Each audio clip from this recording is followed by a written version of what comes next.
who plays James T., Kirk's stepfather in Star Trek 2009. Easter egg cameo explained. When J.J. Abrams rebooted the Star Trek franchise in 2009, the director brought with him a lens flare-heavy visual style, a cast of fresh faces playing legacy roles, and a timeline split that allowed for both old and new stories to coexist. But among the starships, black holes, and time travel, one small character with massive implications was almost completely overlooked: James T., Kirk's stepfather. You might not even remember seeing Kirk's stepfather in the film, and you wouldn't be alone. His presence is fleeting, he's never clearly shown on screen, and yet he's a crucial part of understanding young Jim Kirk's turbulent childhood. Even more fascinating, the character's role is voiced by someone with strong ties to J.J. Abrams' career, adding a hidden layer of meta-context to Star Trek 2009's already layered world. So who is the man behind Kirk's abusive stepdad? Why was he never shown clearly? And what does this reveal about Abrams' storytelling choices in a film that boldly goes where no Trek has gone before? Let's break down the cameo, the actor behind the voice, and what it means for Star Trek canon. The scene you probably missed, a voice over a future car. The scene in question happens early in Star Trek 2009 during the film's fast-paced prologue of young James T., Kirk's rebellious youth. A young Jim, clearly troubled and angry, is seen speeding across the Iowa plains in a futuristic convertible. He drives recklessly with police sirens and flashing lights pursuing him.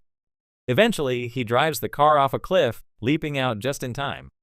As the scene unfolds, there's an aggressive, disembodied male voice shouting at Kirk through the car's communication system. The man is berating Jim for stealing the car and disrespecting property that isn't even yours.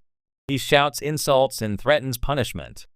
The voice is gruff, frustrated, and very clearly not coming from a place of love or concern. This man is not his biological father, George Kirk, who died a heroic death in the film's opening moments, but his stepfather, an unseen figure representing a darker part of Kirk's childhood.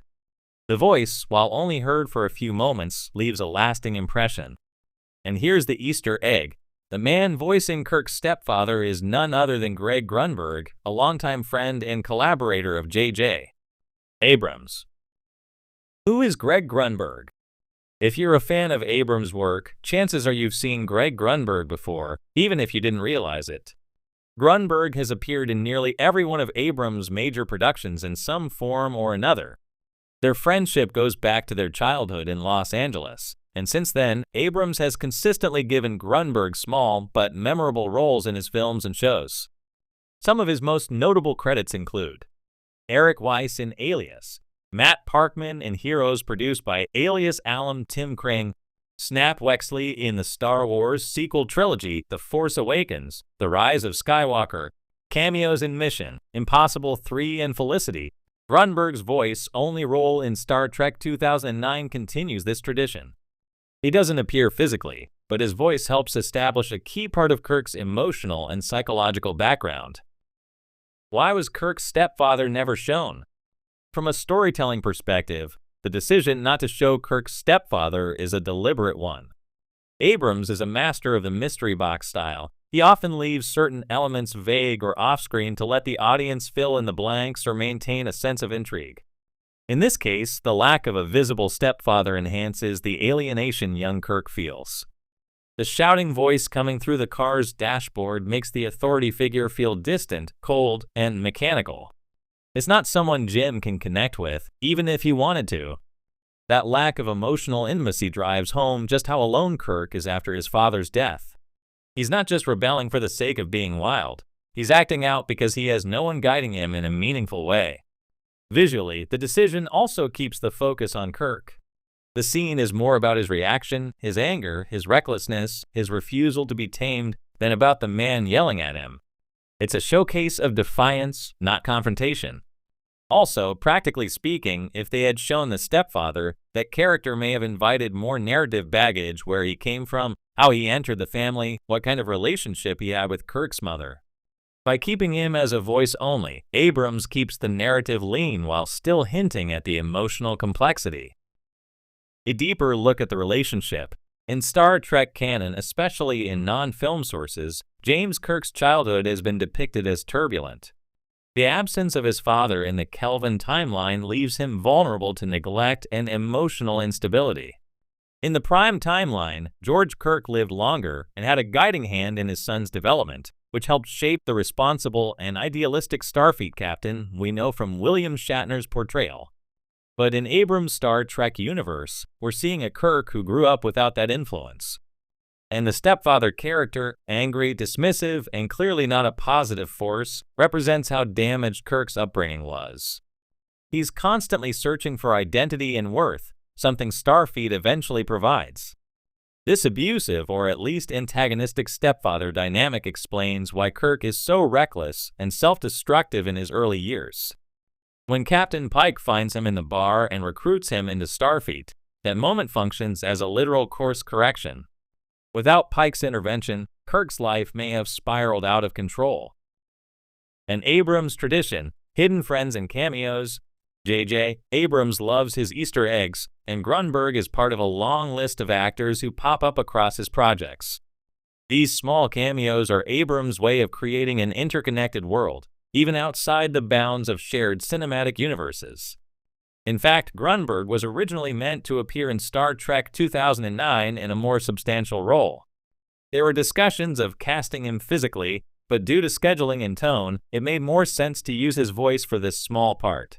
And as a result, the film gets an extra layer of texture, one that rewards fans who pay close attention or dig deeper behind the scenes. Grunberg would later go on to appear in Star Wars: The Force Awakens, another Abrams-directed franchise reboot, as Resistance pilot Snap Wexley. His role there is more prominent, but still serves the same function, a recognizable voice and face that helps tie together Abrams' storytelling ethos. Does it count as canon? Given that the stepfather is never named in the film, and only his voice is heard, some fans have debated whether the role counts as canon. However, Star Trek canon has always included anything officially shown on screen in live-action films and series, so yes, this stepfather character is canon, even if we don't know his name. Some supplementary materials, like the Star Trek 2009 novelization and early script drafts, refer to the stepfather as Frank. In one deleted scene, a physical actor was even cast as Frank, portrayed by actor Brad William Hank of Orange is the New Black fame. However, that scene was cut from the final film. That means the only version of Frank that survives in the finished film is the voice cameo by Greg Grunberg. It's a strange way to exist in canon, but it still matters, especially for Kirk's psychological development. The deleted scene that never made it. In the deleted scene from Star Trek 2009, young Jim Kirk is at home, confronting his stepfather face-to-face.